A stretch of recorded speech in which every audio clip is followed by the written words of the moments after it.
Aking ipinapakilala ang King of Superfoods at ito rin lang naman ang tinaguriang pambansang gulay ng Pilipinas. Hindi dahil sa madali itong hanapin, madaling lutuin o madaling pabuhayin, kundi sa ipinagmamalaki nitong benepisyong medikal na ligtas sa lahat maging sa buntis at sa sangkot. Narito ang mga sumusunod na benepisyo na makukuha mula sa malunggay. Una, pinapalakas nito ang ating immune system maging bata man o matanda.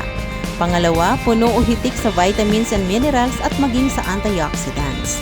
Pangatlo, mabisang panghadlang upang maiwasan ang ubo at sipon. Pang-apat, naiibsa ng pagod ng ating katawan sa pamamagitan ng pag-inom ng tsaa nito at regular na pagkain. Panglima, maaaring patuyuin, pulbusin o durugin ang mga dahon at gawing supplement. Malaking tulong ito upang mapakalma ang mga ulcers, asthma at migraine na malimit na kukuha ng mga nanay dahil sa pang-araw-araw na gawain. Pang-anim, ito ay tinaguriang milk booster dahil sa malunggay ay nagtataglay ng galactose, isang substance na nakatalaga sa paggawa ng gatas. Mainam po sa mga nanay na nagpapasuso.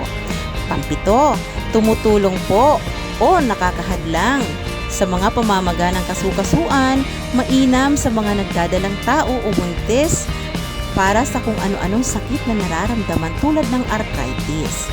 Pangwalo, malaking tulong upang magkaroon ng regular na pagdumi. Pangsyam, meron itong kakayahang gawing normal ang blood sugar level ng isang tao, ganun din ang kanilang blood pressure. Pangsampu, ang malunggay ay mayroong detoxifying potential na napakalaking tulong para sa ating mga atay at bato. Ang pag-inom ng malunggay tea ay malaking tulong upang alisin ang mga toxins sa ating katawan.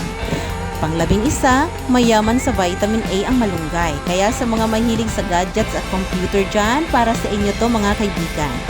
Ang pagtutok sa computer at maging sa cellphones ay nagiging sanhi ng pamumula ng ating mata at nagiging dahilan sa unti-unti nitong paglabo.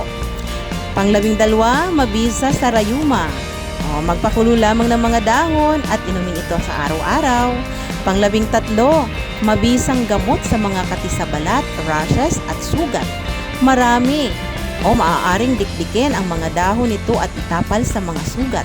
Maaaring pigain at kunin ang katas para naman sa mga may kati sa balat. Pang-14, ang buto nito ay mayroong tinatawag na bean oil.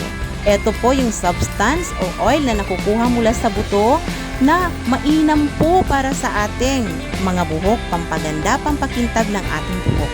Ang ugat ay mayroong alkaloids na mohingin at moringinin.